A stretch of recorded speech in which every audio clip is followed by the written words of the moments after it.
Let's dive deep into the types of inheritance. First one is single inheritance. In single inheritance, only one class is allowed to inherit the base class. In other words, in single inheritance, base class is only one derived class. So as you can see the block diagram below, the base class has only one derived class. This is the simple syntax of inheritance, the same for single inheritance. Now let's see the code. We have a class named A and it has three variables along with a member function declared under the public access specifier. Now another class, class B, inherits A with public access specifier and it has two member variables of its own declared under the private access specifier along with a function getRemValues. So this code demonstrates single inheritance as the base class A has only one derived class, that is class B. Now let's see multiple inheritance. In multiple inheritance, a class is allowed to inherit from more than one class. In other words, multiple inheritance, different parent classes have same derived class.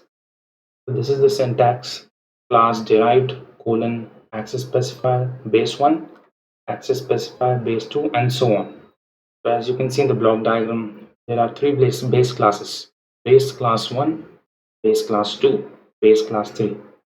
All of them have the same derived class. So this derived class inherits all the properties of base class 1, all the properties of base class 2, all the properties of base class 3 in addition to its own properties. Let's see the code. So we have class B1 here, which has string property 1. Here I've taken only one variable for simplicity. Similarly, class B2 has string property 2. Similarly, class B3 has string property 3. Now, a class D inherits all of the three classes, and this is known as multiple inheritance. So, class D can access string property 1, string property 2, string property 3, and string property 4. Also notice that the access specifier for all of these classes have been taken public here. It can be private also and protected also. Next one is multi-level inheritance. In multi-level inheritance, a class is derived from other derived class. In other words, in multi-level inheritance, a parent class has a derived class which in turn has its own derived class. So as you can see from the block diagram here, there is a base class which has a derived class which in turn has another derived class named the derived 2. So this is known as level 0, this is known as level 1, this is known as level 2. You can have multiple levels up to the convenience we want. Now here's the syntax: derived colon access specifier base class derived to access specifier derived and so on. So let's see the code part. So here we have a class named B and it has a single class variable string property 1. Now a class D inherits class B with a public access specifier and it has a string property 2 variable.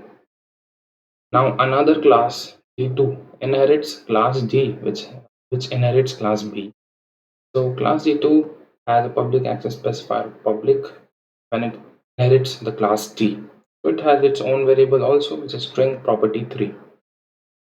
Now again a class D3 inherits class D2 public access specifier and it has its own variable string property 4. So this code demonstrates multi-level inheritance. As you can see that there are multiple levels here. It can go up to derived 3, it can go up to derived 4 and so on. Next is hierarchical inheritance. Hierarchical inheritance. In hierarchical inheritance, a single base class inherits multiple derived classes. Every class acts as a base class for one or more derived classes, so it has a tree-like structure. So as you can see, there's a class A and it has derived classes B and C. B and C in turn have their derived classes. B has D and E and C has F and G. This is the syntax: class top base name, which is A here, and we also have class D1 colon access specifier top base name. So here this can substitute for B access specifier can be public, private, or protected, and top base name here in this example is A. Same is the case for C and other child classes of B and C. Now let's see the code part. Now here we have a class A. Class A has its own variable string prop1. Now a class B inherits class A with public access specifier, and it also has its own class variable string prop2. Okay, now another class C inherits the class A and with public access specifier, and it also has its own variable string prop3.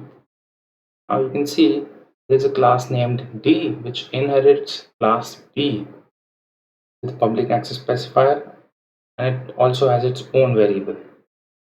Similarly, E inherits B, F inherits C, and G inherits C. So you can see there's a hierarchy formed here. So this is known as hierarchical inheritance, and this code demonstrates it. The last one is hybrid inheritance. The combination of hierarchical and multiple inheritance is known as hybrid inheritance. It is also known as multi-path inheritance, as one derived class can inherit properties of base class in different paths. So let's see how called multi-path inheritance. As we can see, here is a class named A, and it has the derived classes B and C. B has its own derived classes D and E, and C also has derived classes E and F. And okay, there's another class which has derived class C. Let's focus our attention on class E. Now class E inherits properties of B, which in turn inherits properties of A. So we have reached A here. Now class C also inherits properties of C, so it goes here. Now C in turn inherits properties of A, so we have reached A again. So this is known as multipath inheritance. Similarly, we can go from E to G. Now let's see the code. There is a class named A. Again, it has its own variable. Now a class B inherits class A with public access specifier. And there's also another class C, which inherits class A and class G together, both having public access specifiers.